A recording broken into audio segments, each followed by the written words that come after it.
El diencéfalo. Miren, a este nivel corresponde el diencéfalo.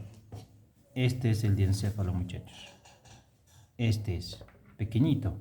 Es muy pequeña.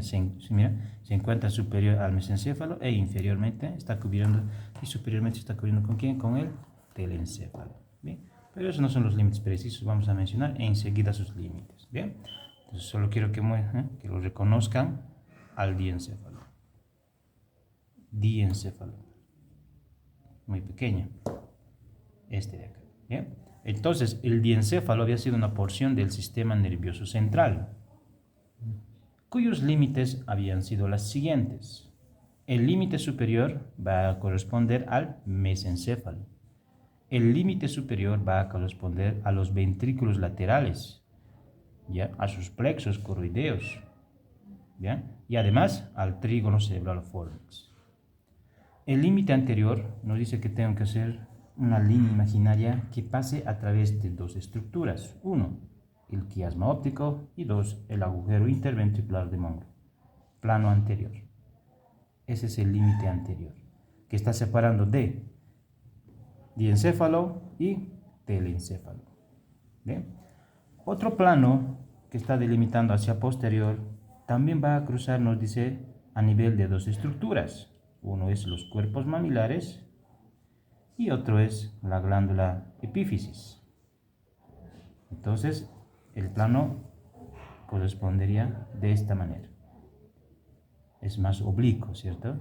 Pareciera que lo está delimitando tanto posterior e inferiormente. Esta. Muy bien, ahí estamos. Ahora, el límite lateral del diencéfalo, lo vamos a ver a nivel de este corte. Este es un corte Charcot vertical. Lo que estamos pudiendo observar es la cisura interhemisférica, el cuerpo calloso cortado, los ventrículos laterales, y aquí estaríamos viendo los tálamos, que son dos, 1 y 2. Y en el medio de los tálamos, el tercer ventrículo. Ahora, ¿cuál es el límite lateral del diencéfalo? Observen ustedes que esto es sustancia blanca. Esta sustancia blanca se agrupa en varias clasificaciones: proyección, comisural, asociación. Una de ellas es el límite lateral del diencéfalo. ¿Cómo se llama? Se va a llamar cápsula interna. Pero resulta que la cápsula interna tiene tres partes: un brazo anterior o rama anterior, una rodilla y un brazo posterior. Específicamente, el límite lateral del diencéfalo corresponde al brazo posterior de la cápsula interna. Brazo anterior, rodilla y brazo posterior. ¿Estamos? Entonces, el límite lateral es el brazo posterior de la cápsula interna. De hecho, el libro menciona que antes de relacionarse con el brazo posterior hay una pequeña lámina trabeculada conocida como la zona enrejada, que separa cápsula interna y diencéfalo. Zona enrejada de Arnold lo llaman también. Ya estamos. Entonces, aquí también se puede observar el límite superior. Miren lo que estábamos mencionando. El límite superior, mira, corresponde a los ventrículos laterales. De hecho, el tálamo está formando el piso de los ventrículos laterales. Miren estos dos. Ahí está. Ventrículo izquierdo, se acuerdan que es el primer ventrículo, ¿cierto? Y el derecho es el segundo. Y aquí estaría el tercero. Bien. Y también aquí estaríamos viendo al trígono cerebralo-fornix. Esta estructura se llama trígono cerebralo-fornix. Este de acá. Y miren, como habíamos mencionado, se relaciona con ventrículos laterales, trígono cerebralo-fornix y además con sus plexos coroideos que han caído ya seguramente al fondo, ¿no? Hay restos de plexos coroideos. Muy bien. Y el límite inferior, por último, el límite inferior corresponde al mesencéfalo, ¿cierto? El límite inferior corresponde al mesencéfalo. Superior, ventrículo lateral. Lateral, brazo posterior de la cápsula interna. Bien, ahí estamos. Anterior, línea imaginaria, plano anterior. Quiasma hacia el agujero interventricular. Límite posterior, cuerpos mamilares. ¿A dónde? A la glándula epífisis. Muy bien, tengo delimitado mi diencéfalo, muchachos. Esta estructura diencefálica es muy complejo su estructura de este diencéfalo, pero vamos a empezar de lo más general, de lo más superficial. Nos dice que el diencéfalo se divide en 5 componentes. en 5 componentes. ¿Cuáles son? El tálamo, el hipotálamo, muy bien, subtálamo, epitálamo y metatálamo, correcto, ¿cierto? Entonces vamos a ir señalando cada una de ellas. Estructura más grande, voluminosa y principal del diencéfalo, el tálamo. Tálamo. Esto. Este es el tálamo, muchachos. Exacto, muy bien. Esto. Ese es el tálamo, vamos a poner en amarillito. Tálamo, muy bien. Ahora, anterior e inferiormente voy a encontrar al hipotálamo. Pero el hipotálamo no es una masa sólida, tiene sus componentes también. ¿Y cuáles son? Vamos a empezar de este nivel. Miren, esta glándula que ustedes están observando se llama glándula hipófisis. Se está alojando seguramente en la silla turca, ¿cierto? En la fosa hipófisaria. Antes lo llamaban como glándula pituitaria. ¿Escucharon ese término? Hoy en día ese término se va borrando porque es incorrecto, totalmente erróneo. Porque antes se pensaba que la glándula pituitaria secretaba moco. Y moco en latín significa,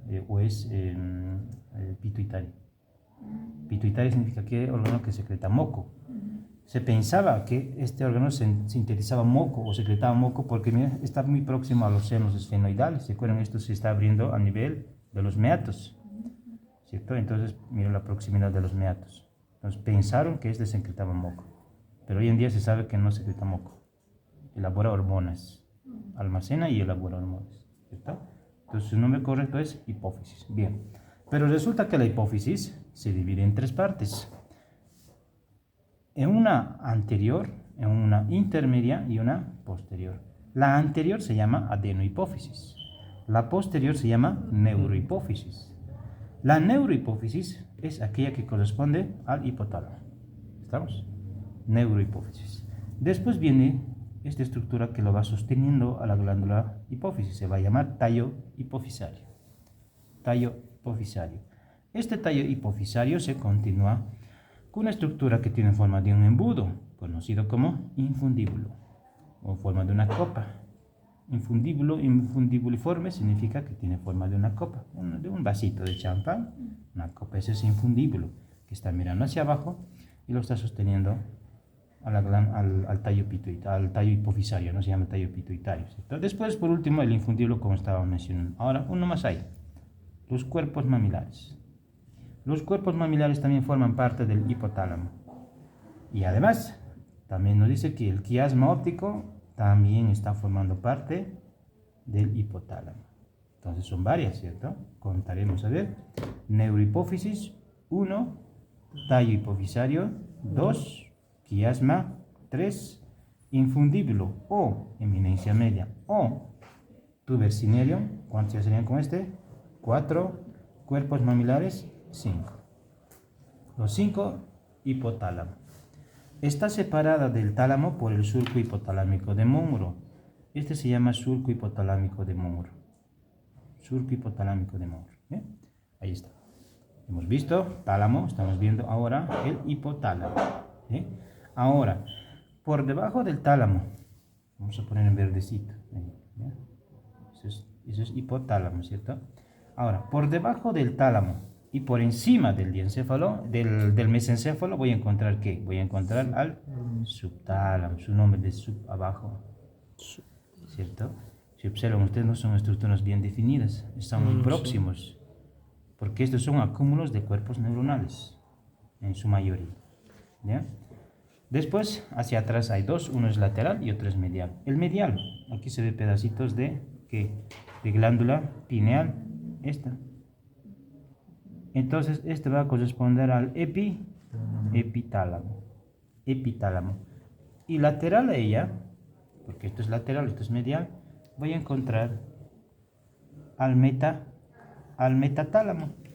El metatálamo está ahí al fondo. Ahí al fondo está el metatálamo, son unos pequeños mameloncitos, son 2. Ese es el metatálamo.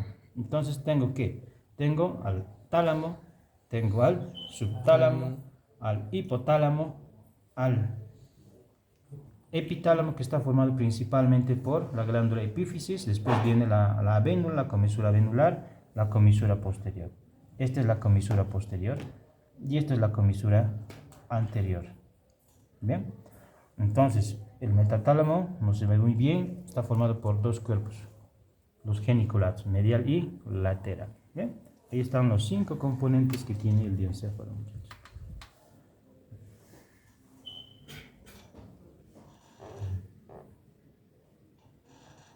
¿Está bien? Sencillo, ¿cierto? El diencéfalo. Pues que sería una estructura ovoidea alargada en sentido antero-posterior, cuyos diámetros va a ser 30 milímetros en sentido longitudinal. En diámetro transversal va a ser 15 a 18 milímetros. Y en sentido vertical va a ser 15 a 18 milímetros también. Entonces es 30 por 15, ¿cierto? Es doble de largo, ¿cierto? Es doble de largo. Nos dice que aproximadamente hay 10 millones de neuronas en cada tálamo. 10 millones. Son muchas, ¿cierto? ¿Cierto? En los dos son 20 millones. Harto. Si observan ustedes, es sustancia gris. Entonces, ¿qué quiere decir eso? Que está formado por núcleos, ¿cierto? Hay una lámina en su interior que tiene esta forma, que lo va tabicando y separando en grupos nucleares. Lo va a partir en 4 grupos nucleares, esa lámina medular. Entonces, si pongo los alfileres, ese correspondería al grupo nuclear anterior, al grupo nuclear posterior, al grupo nuclear medial y al grupo nuclear lateral. Ahí están los 4 grupos nucleares que tiene ese tálamo, separados ambos, todos ellos por la lámina medular interna. ¿Estamos? O estría medular interna también lo llaman. Nos dice que el grupo nuclear anterior se va a relacionar con el aprendizaje, memoria y emoción. Es decir, está conectado al circuito límbico, está conectado al circuito de Papez o sistema límbico. Podemos hacerlo funcionar. Enseguida lo vamos a hacer funcionar, ¿ya? El grupo nuclear medial generalmente nos dice que está formado por los núcleos torso mediano, centro mediano y los núcleos de la línea media, es decir, de la lámina, intralaminares. Se relaciona más con la parte de las sensaciones. Tristeza, alegría, ¿no? Depresión, llanto. El grupo nuclear posterior se va a relacionar con la porción visual y auditiva. El grupo nuclear lateral se subdivide en varios núcleos. En primer lugar se divide en una dorsal y una ventral. La dorsal se subdivide en dos, una lateral dorsal y una lateral posterior. La ventral se divide en una ventral anterior, ventral lateral, ventral posterolateral y ventral posteromedial. Entonces, esa es la segmentación talámica. Entonces, si lo vamos viendo, me traje mis marcadores, estamos sin problemas. No hay un marcador, por si acaso. Yo tengo. Ay, por favor, si te prestan. Entonces, ahora, ¿para qué nos sirve este tálamo? ¿Por qué lo estamos estudiando tanto? ¿Por qué es necesario saber este tálamo? Este sí. Estos son ya viejitos. Préstame. Sí, estos son ya, se va a acabar en 2 minutos. ¿Cierto? Estaría la lámina medular interna dicotomizándose. ¿Qué quiere decir eso? Que se divide en dos ramas, tanto anterior como posterior. El libro claramente te está diciendo, la lámina medular interna se dicotomiza tanto anterior y posteriormente. Entonces, hablemos. El tálamo tiene un polo anterior, tiene un polo posterior o pulvinar. Entonces, ¿qué es el pulvinar? Es el polo posterior, ¿ya? Polo anterior, cara medial, cara lateral, tiene una cara superior, tiene una cara inferior.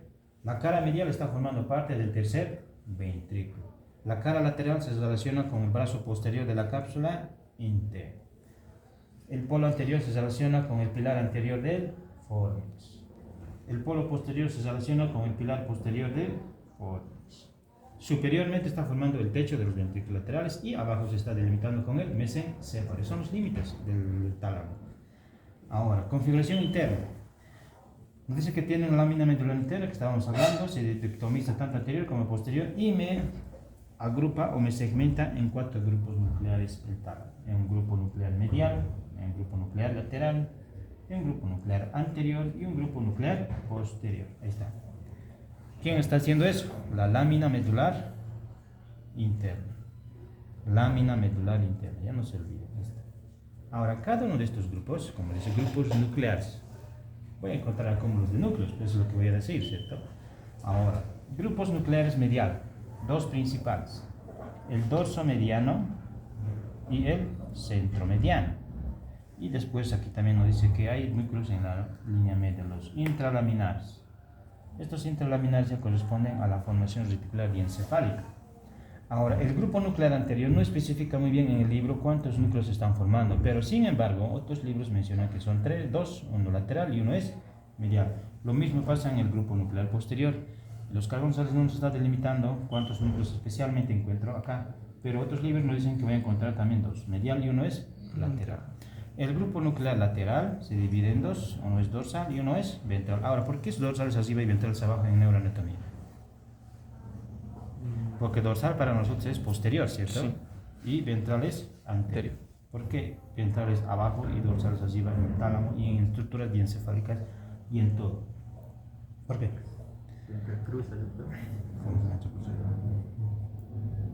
¿Por qué? ¿Por qué? La neuroanatomía se ha estudiado en cuadrúpedos, aquellos que caminan en cuatro patas. De tal manera de ellos la panza es abajo y la espalda es arriba, ¿cierto? ¿O no? ¿O no?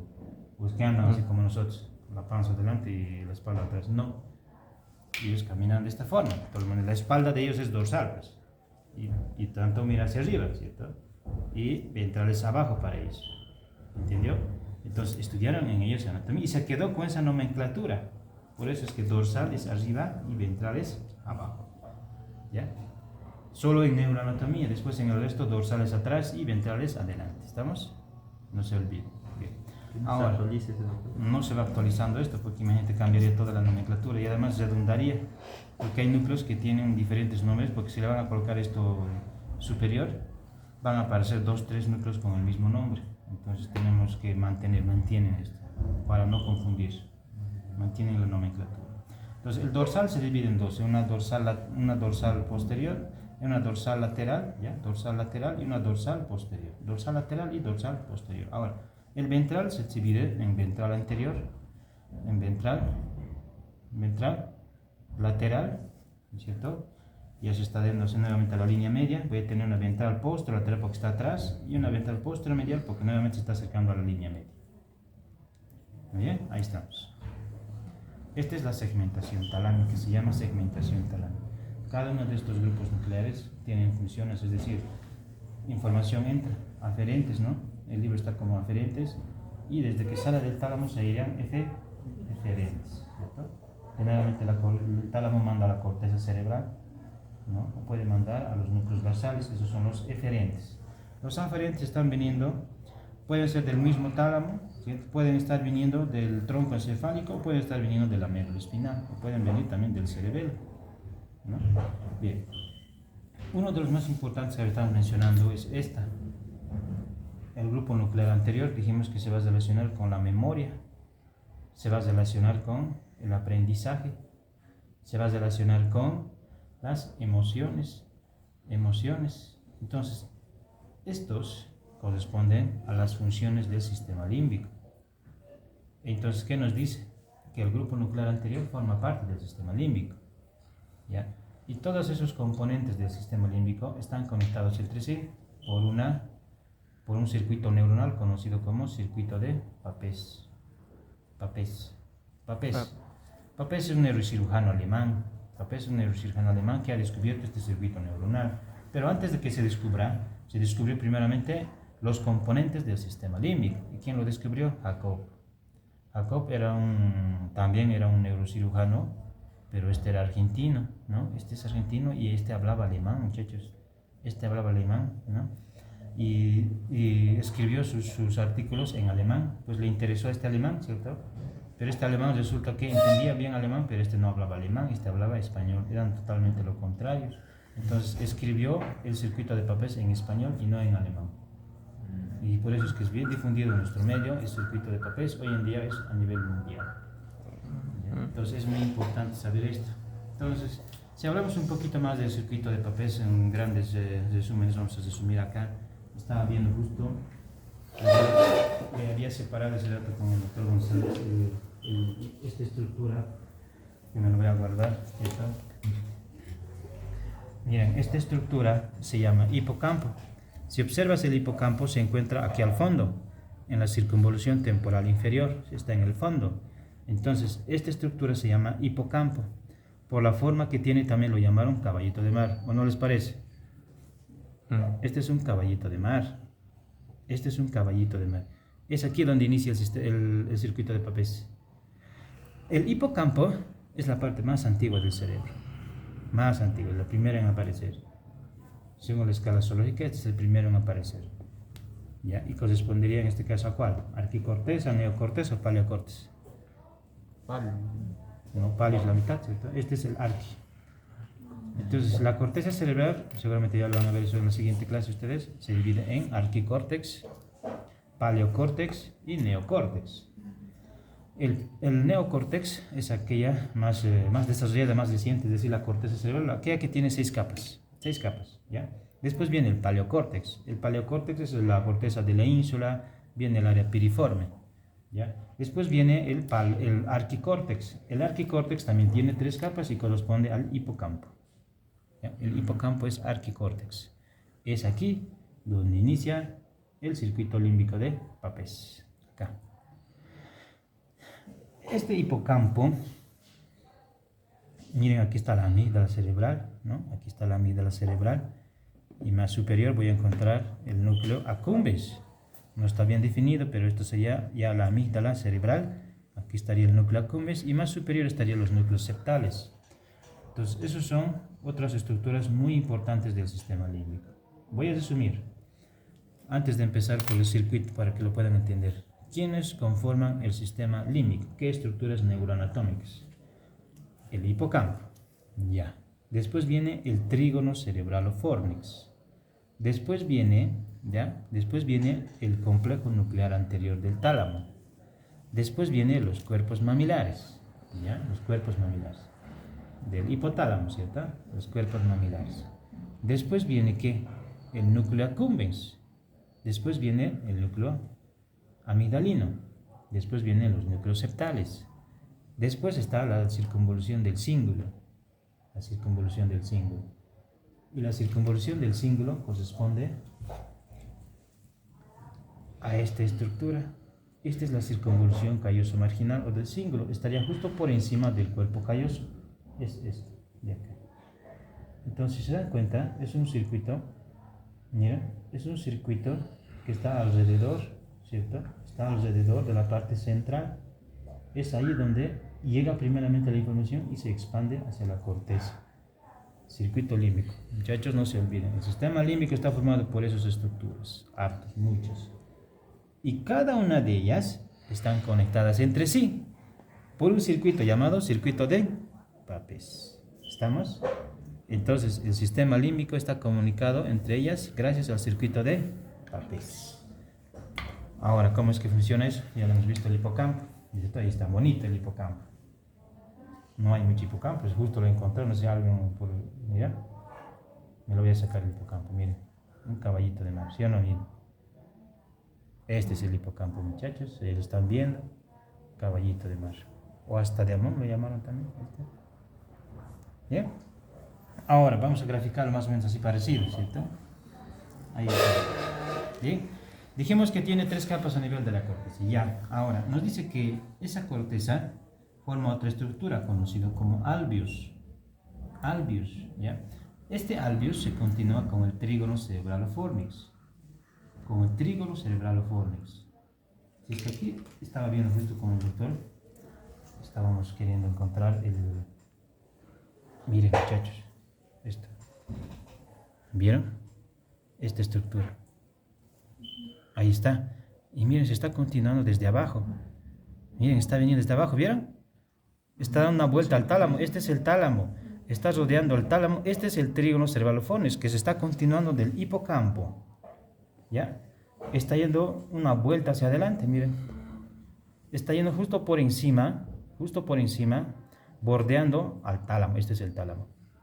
Ahí está, como estamos escribiéndolo, ¿cierto? ¿Y a dónde está yendo? Porque aquí estaría el tálamo, ¿cierto? Ahí está, tálamo. Ahora, ¿a dónde está yendo este trígono cervalofornix? A los cuerpos mamilares. A los cuerpos mamilares, ¿ya? De hecho, antes de llegar acá se divide una fibra postcomisural y una precomisural. Aquí estaría la comisural anterior, ¿ya? Entonces, las fibras postcomisurales llegan al cuerpo mamilar, a los cuerpos mamilares, porque este tiene dos pilares, son la bóveda de cuatro pilares, pilar posterior y pilar anterior. Ahora, este cuerpo mamilar manda su información a esta estructura, acá. ¿Cómo se llama esto? Complejo nuclear anterior. Entonces la información, una vez que llegue acá, llega aquí, mediante un fascículo conocido como fascículo mamilotalámico. No sé si han escuchado hablar de ese fascículo mamilotalámico, está en el libro. Fascículo mamilotalámico, desde los cuerpos mamilares al complejo nuclear anterior. Manda la información. ¿Ya? Eso que vamos, ¿no? A ver, la información llegó acá.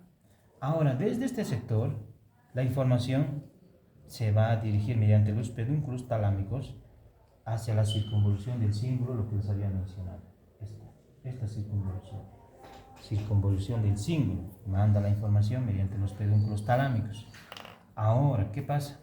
Si voy a disecar la circunvolución del cíngulo, en su interior nos dice que voy a encontrar un fascículo, se llama fascículo del cíngulo, ¿ya? Que perfora esta circunvolución y se introduce nuevamente al hipocampo. Se llama fascículo perforante y fascículo alveolar. ¿Listo? Y nuevamente la información llega al hipocampo y nuevamente hace circuitos. Ese circuito neuronal se va a llamar ¿qué? Circuito de Papez. ¿Ya? Ahora, nos habíamos quedado en las fibras postcomisurales. ¿Y qué pasa con las fibras precomisurales? Estos van a llegar al núcleo amigdalino. El núcleo amigdalino se va a conectar con el núcleo accumbens. El núcleo accumbens se va a conectar con el núcleo septal. Entonces la información también le está llegando a esos tres núcleos que hemos mencionado. Ahora, ¿pero cómo llega a la corteza cerebral? La circunvolución del cíngulo ya manda la información hacia la corteza cerebral de esta forma. Entonces, así como se va distribuyendo la información. ¿Vieron? Así, este es el circuito de Papez. ¿Dónde inicia? A nivel del hipocampo, a nivel del alveus. ¿Ya? A nivel del alveus. Ahora, ¿cómo funciona esto? Ustedes en este momento están aprendiendo el sistema límbico gracias a su sistema límbico. Eso es lo que están haciendo ustedes en este momento. ¿Ya? Ustedes están aprendiendo porque dijimos que esto se relaciona con el aprendizaje, con la memoria y con las emociones. ¿Se entendió? Aprendizaje. Ustedes en este momento están aprendiendo el sistema límbico gracias a su sistema límbico. La información está llegando primeramente al hipocampo. ¿Cierto? Todo lo que están asimilando, ustedes le echan una lectura, dos lecturas, la información llega primeramente al hipocampo. Porque es el primer sitio de almacenamiento, muchachos, de información. ¿Ya? Entonces, mientras más circuitos hagas girar la información se va compactando más y más. Pero si solo das una rayita, no es suficiente. Es un pantallazo, es una impregnación solamente. ¿Qué tienes que hacer? Leer. 2, 3, 4, 5, 6. Compactas esa información. Esta información, luego el hipocampo, ¿qué hace? Lo transfiere a la corteza cerebral. Entonces la corteza cerebral tiene información duplicada. Pero ¿para qué almacena? Este es su disco duro. Este es a largo plazo. A largo plazo. Y este es a corto plazo. ¿Se entiende? Ustedes cuando estudian para su examen, desde la mañana se levantan temprano, o se amanecen, ¿cierto? También está bien, han estudiado. La información está aquí en el hipocampo. Obviamente vas a probar porque has estudiado, pero mañana pasado te vas a olvidar porque la información no está en la corteza cerebral. Por eso es que se olvidan, ¿cierto? Pasan al segundo o tercer semestre, se han olvidado todo. A pesar de que han sacado buenas notas. Entonces, ¿qué tienen que hacer ustedes? Transferir la información a largo plazo. ¿Para qué ocurre eso? ¿Qué tienen que hacer? Leer varias veces. De tal manera que este lo compacte y lo mande acá. Entonces, ¿y en qué momento se transfiere esto? Cuando ustedes descansan. Esto generalmente se transfiere cuando uno duerme. Por eso es que nos dice, cuando ya tienes sueño, mejor dormir y te despiertas temprano para nuevamente estudiar, les dice. Y en la mañana es fresquito, aprendes mejor. Entonces, estudias en el día y duermes en la noche para que la información pase a largo plazo. Porque no te sirve de nada amanecer. Si bien te vas a amanecer, la información se va a almacenar a nivel de corto plazo, te sirve, sí, para el momento. Te va a servir, vas a probar, vas a hacer unas buenas exposiciones, todo aquello. Pero lamentablemente esa información se va a perder hacia posterior. No te va a servir. Cuando llegues a cursos superiores, te vas a olvidar de anatomía, no sabes nada. Entonces, es necesario hacer esto. Entonces, imagínate cómo funciona el circuito límbico del trapez. Entonces, aprendizaje y estamos. Ahora, ¿qué pasa con las emociones? Que las emociones no existen. Todos ustedes tienen, ¿cierto? Tienen afectividad a ciertas personas, se sienten felices, tristes, tienen mucho miedo a los exámenes. Mañana tienen exámenes, seguramente mañana van a estar de miedo, no quieren venir, o se escapan del doctor porque es muy malo, muy no sé qué. Y no queda pocos, ¿no? Entonces, ¿qué pasa? Se han escapado al miedo. No se han sentido capaces de hacer estos circuitos. Entonces, aquí están esos núcleos encargados. Miren, aquí están. Habíamos dicho el núcleo amigdalino. ¿Y dónde está? Ahí está. Este es el núcleo amigdalino. Este es el núcleo amigdalino que está por encima de la cabeza del núcleo caudado, del hipocampo. Ahí está. Ahí está. ¿Bien? Ahora, ¿qué hace esta? ¿Qué hace? Este nos dice que está relacionado con el miedo. Estás relacionado con el miedo. Estás relacionado ya con la inhibición del deseo sexual. ¿Ya? Está inhibiendo el deseo sexual. Dice, no, mejor no hagas esas cosas. No, son cosas del diablo. ¿Qué pasa si me quedo embarazada? Después va a haber problemas. Entonces, mejor no. ¿Quién está haciendo eso? El núcleo amigdalino. ¿Ya? Y también nos dice que está relacionado con la ira, con la rabia, ¿cierto? Las personas rabiosas, renegonas, fosforitas, como le llaman, el núcleo amigdalino está bien desarrollado en esas personas. Mientras más grande sea, más miedo tienes, pero eres más renegón, ¿cierto? Entonces, hay personas que son bien alteradas, pero se escapan, tienen miedo, ¿cierto? Al momento tienen miedo, pero por celular son buenas, ¿no? Para insultarse, llega el momento se escapan. Entonces, ¿qué pasa? El núcleo amigdalino está muy grande. ¿Qué pasa si lo sacas al núcleo amigdalino? ¿Qué pasa si lo sacas al núcleo amigdalino? Va a ocurrir todo lo contrario. Como tienes miedo, pierdes el miedo, no hay miedo. 2. Como te inhibe el sueño, el deseo sexual, vas a tener ganas de reproducirte.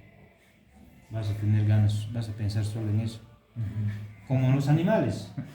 Los animales, los pesitos, ellos solo piensan en reproducirse, ¿cierto? Mientras más pesitos sean, mejor para ellos. Ganas de reproducción. Y no tienen miedo, o tienen miedo. De día, de noche pasan acá, te hacen atropellar, no mueren. Sí, no, ningún problema. Entonces, ¿qué pasa? De ellos el núcleo amigdalino es pequeño. Entonces, por eso es que ellos no tienen miedo y tienen deseo sexual. ¿Entendió? Eso nos ocurriría si es que nuestro amigdalino sea pequeño igual que de ellos. Y hubiera sido la sobrepoblación que tuviéramos. ¿Verdad?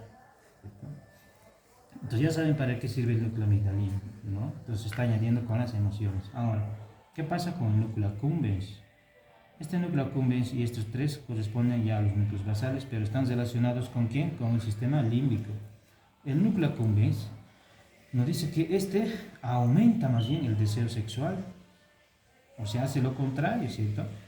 Este inhibe y este lo aumenta, ¿ya?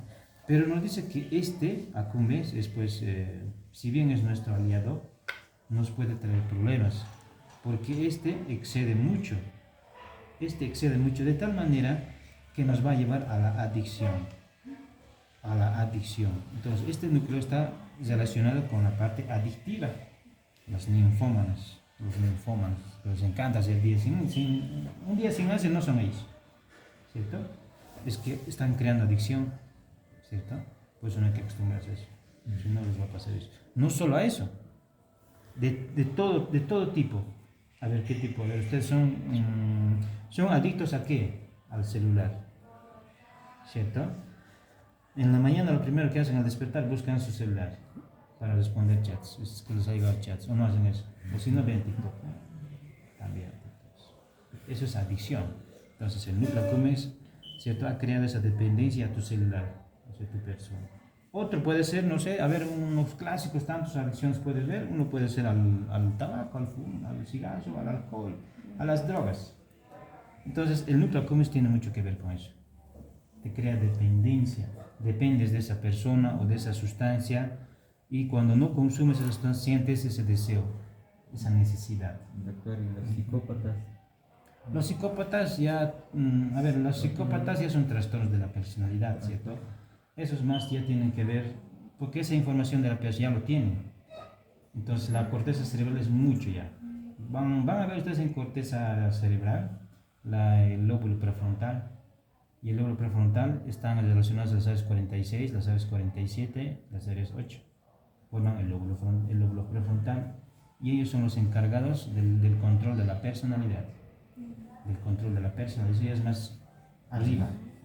Eso ya es más arriba. Eso ya es más arriba. Esto solo manda la información, transfiere la información, toda la información le llega. Y así es un problema arriba ya es grave. No, eso ya es central. Centro integrador, la corteza cerebral. Eso ya mucho, casi ya no hay nada que hacer. Arruinar la corteza cerebral, entrarnos al dentro de la personalidad, es muy complicado tratar eso. Casi generalmente los que tienen trastornos de la personalidad es muy difícil que salgan, ¿no? Es muy complicado que salgan. Entrarse a la corteza es grave, ¿no? Pero también tiene mucho que ver el hipocampo en eso. ¿Ya? El hipocampo también nos dice que puede traer trastornos de la personalidad. A ver, acabaremos esto, ¿ya? Vamos allá. Entonces, la adicción, todo tipo de adictiva, se relaciona con el núcleo accumbens. Ahora, el núcleo septal. El núcleo septal también se relaciona con las emociones, ¿ya? Y con las sensaciones también. A ver, les estaba diciendo, este se relaciona con la felicidad y este con la alegría. No sé, pero ¿cómo no es lo mismo? Me estaban diciendo. ¿Felicidad y alegría será lo mismo? ¿Cuál es la diferencia entre ambos? Les voy a decir para que entiendan, ¿ya? Les voy a decir para que entiendan. Alegría, mañana tienen examen, ¿cierto? Pero van a sacar 40. Están alegres por haber sacado, ¿cierto? O sacan 0, están tristes, ¿cierto? Tristes. Ahora, pero están felices. ¿Por qué? Porque están en la carrera que ustedes quieren. ¿Se entendió? Entonces, vos estás feliz porque estás en la carrera de medicina. Aunque te vaya mal, pero estás feliz porque estás estudiando la carrera que tú quieres. Entonces, la felicidad es a largo plazo. Este es corto plazo, la alegría. Hoy puedes estar alegre y a la hora puedes enterarte que tu flaco o tu flaca está con otro, en otra hora. Le han visto. Estabas alegre y te has puesto feliz. Triste, ¿cierto? Pero bueno, ahí estás, vos eres feliz porque como tienes salud, ¿cierto? Además tienes salud y no te va a afectar eso. Entonces, a eso se va. Entonces, la felicidad tiene mucho que ver con el núcleo septal, ¿ya? El núcleo septal. Y además habíamos dicho con las emociones. Ahora, ¿en qué consisten esas emociones? Está relacionado con la parte olfatoria. Aquí ya viene el nervio olfatorio. La parte olfatoria, esta funciona a base de ejemplos para que se pueda entender. Empezamos por el más sencillo, aromas. Los aromas son fragancias, por ejemplo, de los perfumes, ¿cierto? A más de ustedes les gustan los perfumes, les cogen los perfumes. ¿Sienten? ¿Y qué pasa? Están sintiendo una sensación de placer, ¿cierto? Una sensación de plenitud. Entonces, ¿qué están haciendo? Están haciendo funcionar su sistema límbico gracias al núcleo septal. O una sensación de desagrado. Están yendo y justo un perro por ahí, están en proceso de descomposición. Un olor nauseabundo. ¿Va a crear reacciones viscerales? Sí. Va a empezar se va a conectar ya con los núcleos vegetativos del tronco encefálico, vas a querer vomitar, no te gusta, un mal olor. Entonces, eso se relaciona con el núcleo septal. ¿Ya? El núcleo septal. Este de acá. Entonces, por eso es que nosotros podemos recordar ciertas estructuras, bueno, ciertas cosas solamente con el olor. porque el núcleo septal se relaciona con el sistema límbico y el sistema límbico lo va transfiriendo a la corteza cerebral y se va almacenando esa información. Entonces, cuando están yendo por la calle, ese olor me hace recordar a mi ex. ¿Sí o no? ¿Han escuchado eso? Ese perfume usaba mi ex, sin necesidad de verlo a tu ex, pero hace recordar a tu ex. Otro ejemplo más básico, las comidas. Entonces, ¿entiendes? Se huele a pan, dicen, ¿cierto? O se huele a ceviche. Ah, pues ya conocen. Entonces la información ya está en la corteza cerebral. Sin necesidad que veas el ceviche, mediante el olor, ya has creado ese recuerdo en la corteza cerebral, porque ya lo has vivido, ¿cierto? Pues así como funciona el sistema límbico. Pues mi ejemplos claros se entienden muy bien con ejemplos. Porque si yo te hablaría esto tal y esto viene así, esto luego viene acá, después hace sinapsis con los núcleos parasimpáticos, salivar superior, salivar inferior, esto llega por el nervio tal, así, vas a estar volado, ¿cierto? No vas a entender nada. Es así, muchachos, como tiene mucho que ver el complejo nuclear anterior. Se cayeron mis tapitas. El complejo nuclear anterior del tálamo, ¿ya? Ahora, como estaba diciéndoles, ¿qué pasa si el hipocampo no funciona? ¿Han escuchado hablar del Alzheimer? Sí. Pacientes que con la edad se va, ¿no?, degenerando el hipocampo y no va a haber transferencia a largo plazo. Y es más, el corto plazo no se está almacenando. Por eso es que se olvidan esos pacientes hasta dónde ponen su llave. En el mismo rato buscan su celular cuando ellos me dejaron hace 2 minutos su celular sobre la mesa. Se olvidaron. Entonces, ¿qué pasa? El hipocampo es el problema. ¿Cierto? La información a corto plazo no se está almacenando, se está circulando, sí, pero no está almacenando el hipocampo. Entonces no hay memoria a corto plazo. Peor la memoria a corto plazo, porque no va quien lo transfiera. Entonces ahí está el problema. Acá es el cerebro, muchachos. En pocas palabras ya saben dónde está el problema. ¿Cómo puse eso? Y para eso tienen que entender todo esto. ¿Bien? Ahora, pero todo lo malo también a veces no siempre es malo, porque a veces hoy en día se sabe que estas neuronas del hipocampo, hoy en día se sabe que tienen esa capacidad de multiplicarse. Tienen esa capacidad de multiplicarse. ¿Ya? Otro rato lo vamos a entrar más a profundidad de esto, porque esto es muy interesante saber. ¿Ya? Sus células nos dicen que tienen esa capacidad. Hoy en día no se sabía, hoy en día se sabe que estos tienen esa capacidad de crear sus propias células. Es decir, cuando se envejecen se generan nuevas células, ni siquiera las dañadas, nuevas células. Pero esto es muy lento, pues. No vas a esperar a que salgan tus nuevas células. A diario vuelvas aprendiendo cosas nuevas, ¿cierto? Sabes que en la mañana sales y tienes que tomar un trufi, y tienes que ir a la universidad, ¿cierto? Mientras que la reproducción celular sea lento, vas a salir de tu casa y te vas a perder, no vas a saber dónde es tu casa.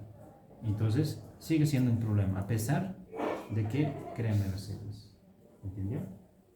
Porque el crecimiento celular es muy lenta como para que tus cosas hagas a diario, a menos que te quedes en la casa. A pesar de ello te vas a olvidar, además de cuenta que estás cocinando, te vas a olvidar. ¿Cierto? Entonces, es muy importante, por eso es que el Alzheimer es muy complicado de tratar, a pesar de que este hipocampo se regenera en nuevas células. Hoy en día se sabe que hay dos sectores del sistema nervioso central que se generan nuevas células. ¿Cuáles son? Son el hipocampo y la mucosa, la mancha amarilla. Las células bipolares de Schultz, que se han dañado con el COVID, ¿cierto? El COVID ha dañado bastante las células bipolares, algunos se han regenerado, algunos no. Algunos han perdido totalmente el olfato, algunos se han regenerado. ¿Y por qué? Se han creado nuevas células, ¿no? Ahí estamos. Sistema límbico no es tan fácil como la ven, porque hay otras estructuras adicionales más. Pero este es el esqueleto base para poder entender todo, ¿no? Bueno, con esto ya sale todo el sistema límbico, ¿no? Con esto ya sale todo el sistema límbico, ¿no? Bien, ahí estamos, nos hemos metido de este núcleo y nos hemos ido por todo lado, ¿cierto? Nos hemos ido por todo lado. Fruto de esta estructura no lo había visto, ahí está, ¿no? Así que eso va a ser mío, ¿no? Lo voy a sacar junto con el tálamo, junto con el trígono que está incompleto esa cinta. ¿ya? Pero ya es muy, muy útil para ver el hipocampo. Es muy útil. Ahí está. Ese es el famoso hipocampo. Vamos a escuchar ahora el hipocampo. Bien. ¿Alguien tiene papel higiénico? Esto lo guarda muy bien. Ventral póstero lateral y este ventral póstero medial, ¿cierto? Estas son otras muy importantes. La ventral póstero lateral y la póstero medial. Estas de acá. ¿Por qué es tan importante saber eso? Porque estos son sensitivos y sensoriales. ¿Qué quiere decir eso? Que la información le está llegando. Al ventral posterolateral le está llegando información sensitiva, por ejemplo, exteroceptiva, ¿ya? Le está llegando información propioceptiva, le está llegando información interoceptiva. ¿Qué quiere decir eso? Lo van a entender enseguida. Exteroceptiva, de nuestro exterior, piel y mucosas, tacto, dolor y temperatura, vibración, cosquilleo. ¿Bien? Propioceptiva, de músculos, ligamentos, cápsula articular, propioceptiva. ¿Bien? Interoceptiva, vísceras, de nuestro interior, vísceras, dolor, ¿cierto? Distensión muscular, contracción muscular, esguinces todos esos, doblar su dedo. ¿Qué dolor? ¿Qué tipo de dolor es eso? ¿Exteroceptivo, propioceptivo o interoceptivo? Propioceptivo. Entonces, cuando ustedes están caminando y se doblan el tobillo, eso es un dolor propioceptivo, no es un exteroceptivo. Ah, pues si lo doy un pellizcón, eso es exteroceptivo. O le mueres el labio al besar, eso es exteroceptivo, piel y mucosa. Si no, hay personas que les gusta morder, ¿no? Entonces, ¿esto es qué? Exteroceptivo. Pero puedes provocar un dolor interoceptivo. ¿Cómo provocas un dolor interoceptivo? ¿Le piques el pulmón? Ya está. ¿Cómo haces? Cuando tú le pisques el pulmón o el corazón no les duele, porque no tienen terminaciones nerviosas. La única manera de que se manifieste por dolor es cuando le quites el riego sanguíneo.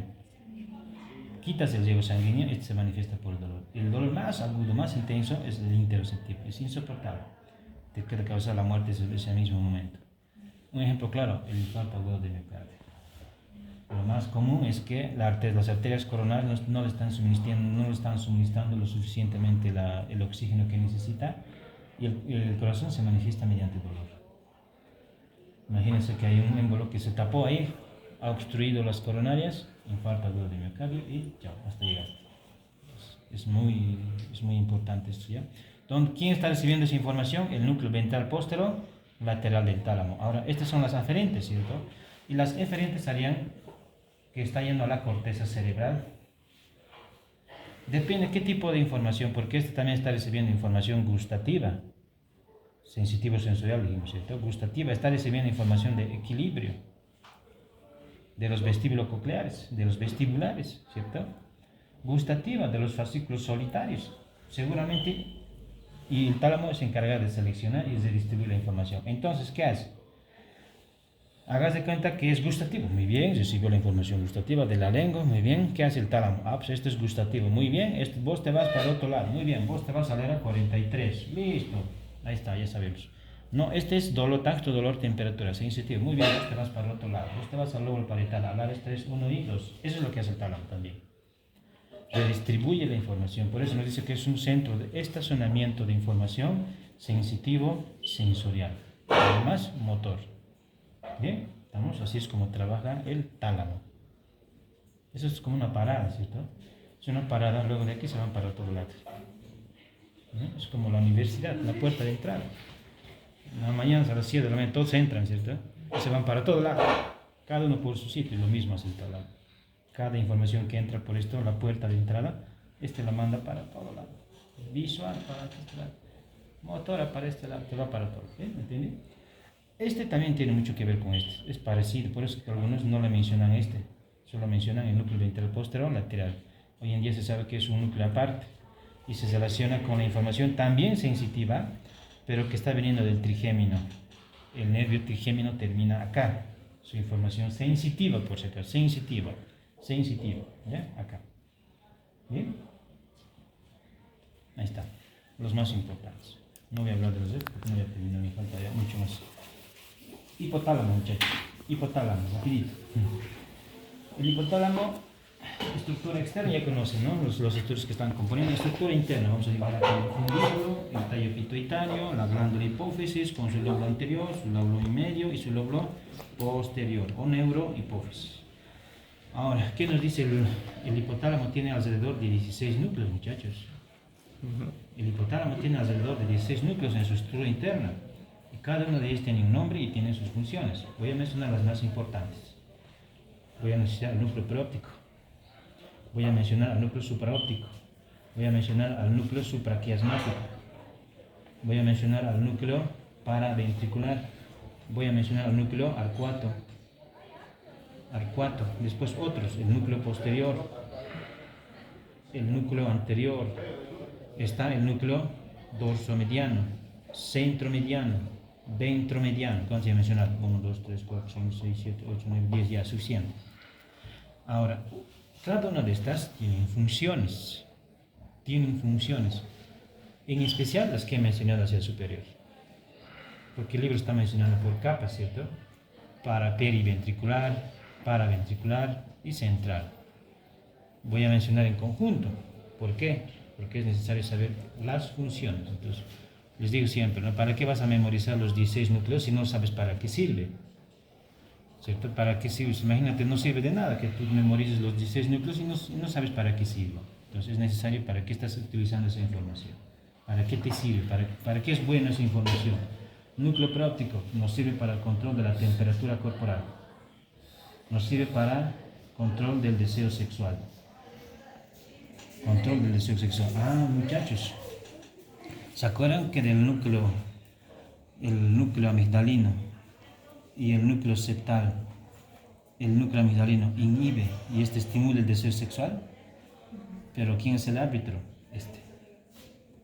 El núcleo preóptico controla a los dos núcleos. ¿Estamos? El núcleo preóptico. Y además te controla la temperatura corporal. Es muy caliente, les dicen, ¿cierto? ¿De dónde vas a sacar ese término? Que este es muy calentón, muy rápido te calientas. El núcleo preóptico controla la temperatura corporal y además esto de aquí. ¿Estamos? Por algo habrán hablado de eso, ¿no? Tienen un poco de razón, pero ahí está la explicación de por qué hablan eso, ¿cierto? El núcleo supraóptico elabora hormona, la vasopresina. La vasopresina también lo llaman como antidiurética, de hecho. ¿Qué hace? Va a actuar a nivel del riñón, a nivel del tubo contonea distal. Rápido esto, por favor. ¿Qué hace? Absorbe agua, ¿cierto? Retiene agua. Cuando hay cantidades mínimas de agua, se absorbe agua. Por eso es que cuando uno no consume bastante agua, ¿qué haces? No vas al baño. No orina, no hay micción. Pero ¿qué hace cuando hay gran cantidad de agua? Hagámoslo funcionar. A ustedes fin de semana les gusta ir al no sé qué lugar me mencionó ayer, no sé qué me he olvidado. Marimoto. Ya, a ver, no sé. Tulum, ahí está, Tulum.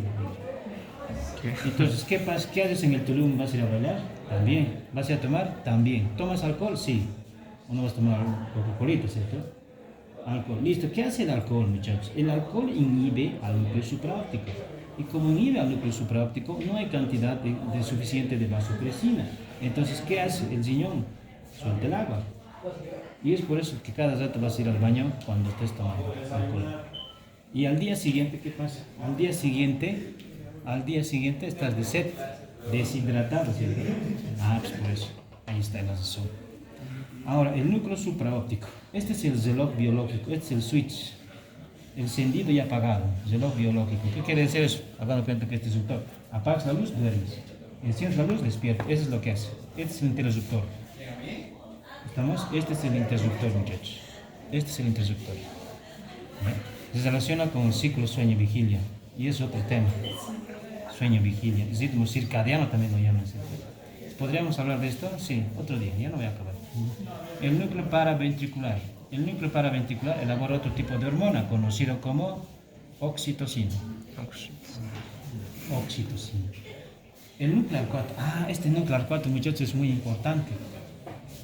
Este núcleo arqueado o infundibular controla a las células de la adenohipófisis. ¿Estamos? ¿Y qué tipos de células voy a encontrar acá? 1, 2, 3, 5 tipos de células. Cada célula elabora cierta hormona. ¿Quién está controlando eso? El núcleo arcuado. ¿Podemos poner sus nombres? Sí. Las somatotropas, las adrenocorticotropas, las lactotropas, las tirotropas, las gonadotropas. ¿Ya? Ya, gracias, doctora. Ya, ya, vamos aquí muchachos, ya estamos acabando, ¿ya? Entonces, ¿cuántos hay? 1, 2, 3, 4 y 5. 5, ¿ya? Entonces, estas 5 células son comandadas por el núcleo arqueado o arcuado. ¿Qué les está diciendo? Muy bien, tú elaborar hormona de crecimiento, no, tú no elabores hormona de crecimiento. Así es como lo está diciendo. Hormona liberadora de hormona de crecimiento, hormona inhibidora de la hormona de crecimiento. Así se llaman sus hormonas. ¿Ya? Por ejemplo, ya estamos mencionando, los somatotropas elaboran ¿qué? Hormona de crecimiento. ¿En qué momento se elabora esto? Cuando uno está creciendo. ¿Y qué es toda la vida? No. ¿Hasta qué edad crece? Mujer, ¿qué edad crece? Hasta los 18, ¿no? Pero resulta que en las mujeres, la hormona de crecimiento, hay grandes picos en la primera etapa de crecimiento, pues que las mujeres se estiran. En cambio, de los hombres al revés, al último es donde el hombre se estira bastante. Sí. Pero llega hasta los 21 y sigue creciendo. Entonces, eso es debido a la hormona de crecimiento. Con alteraciones te da ¿qué? Gigantismo o enanismo, ¿cierto? Cretinismo, ¿no? Y así podríamos hablar de cada una de ellas. ¿Ya? Estamos. Nada más. ¿Qué nos faltaría? El subtálamo. El subtálamo se relaciona principalmente con el núcleo subtalámico de Lewis. Y el núcleo subtalámico de Lewis se comporta como un núcleo motor extrapiramidal, dijimos. Y el núcleo extrapiramidal, al escuchar esa palabra extrapiramidal, tienen que pensar en ¿qué? En movimientos finos, delicados, precisos. Escribir, dibujar, ¿qué más? Pintar, tocar guitarra, tocar piano, todos esos movimientos finos, delicados, precisos se relaciona con la vía motora extrapiramidal. El núcleo accumbens, el núcleo subtalámico es parte del subtálamo. Pero resulta que el núcleo subtalámico controla músculos proximales, no distales, proximales. Entonces, ¿qué movimientos tendrías que hacer cuando hay una lesión a nivel de los músculos proximales? Hombros y caderas. Esto. ¿Cierto? Esos pacientes que mueven los hombros inconscientemente o las caderas se llama hemivalismo. Hemivalismo. Está en el libro, ¿no? Cuya lesión produce el hemivalismo. ¿Bien? El epitálamo elabora. Bueno, el epitálamo, su principal es la glándula epífisis, ¿cierto? Y la glándula epífisis sirve para dos cositas. Elabora melatonina e inhibe los caracteres sexuales secundarios.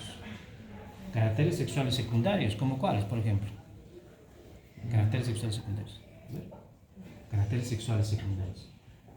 Mujer, a ver, ¿qué cambios tiene la mujer cuando entra a la adolescencia? ¿Qué cambios has visto ver en tu cuerpo? Ahí vamos.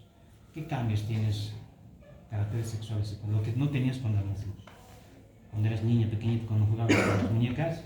¿Qué cambios has tenido en tu cuerpo cuando llegaste a la adolescencia? Nada, sí, wow. La voz, no, la voz. La voz no cambios de una mujer. Ese no sé. ¿Cómo que pasó con tus años? Han crecido. ¿Pero qué ha pasado? La grasa corporal se ha redistribuido a ciertas zonas en la mujer. ¿Dónde van de las mujeres? Glándula mamaria. Y en las caderas, pues que las mujeres les crecen las caderas, ¿no? Son más señoritas. ¿Y en los hombres dónde se va la grasa? Espalda. ¿En los pechos? No. ¿En la espalda tampoco? No. Cuello y abdomen. Calzoncitos. Por eso. Ahora, el vello pubiano en ambos sexos. Eso es un carácter sexual secundario. Aparición del ciclo menstrual en la mujer. Esos son los caracteres sexuales secundarios. Y primarios es con lo que uno nace. Esos son primarios. ¿Bien? Entonces, ¿quién controla eso? La glándula epífisis o pineal. 2. Elabora melatonina, dice. La melatonina tiene mucho que ver con el ciclo sueño-vigilia, es inductor del sueño. Cuando hay gran cantidad de melatonina, te produce sueño. Cuando hay cantidades mínimas, te despierta. ¿Estamos? El metatálamo está formado por los cuerpos geniculados medial-lateral. Medial es más que el lateral. ¿Qué quiere decir eso? Que el cuerpo geniculado medial recibe información de la parte lateral y el cuerpo geniculado lateral de la parte medial. A ver, para que me entiendan esto. ¿Qué estoy queriendo decirles? ¿El ojo es medial o lateral al oído? ¿El ojo es medial o lateral al oído? Medial, muchachos, no va a ser lateral. Entonces, ¿qué quiere decir eso? Hágase cuenta que este es el cuerpo geniculado medial y este es el cuerpo geniculado lateral. El cuerpo geniculado medial recibe información ¿de quién? Del oído. Al revés. Por eso he dicho medial es lateral en los cuerpos geniculados. ¿Se entendió? Al revés. Entonces, cuerpo geniculado medial, oído. Cuerpo geniculado lateral, visión. Gracias. ¿Estamos? ¿Se entendió? Al revés. Entonces, ¿qué quiere decir eso? Que los cuerpos geniculados medial lateral corresponden al metatálamo y se relacionan con la porción visual y auditiva. ¿Estamos? Bien, muchachos, hemos terminado con el día. Es complejo.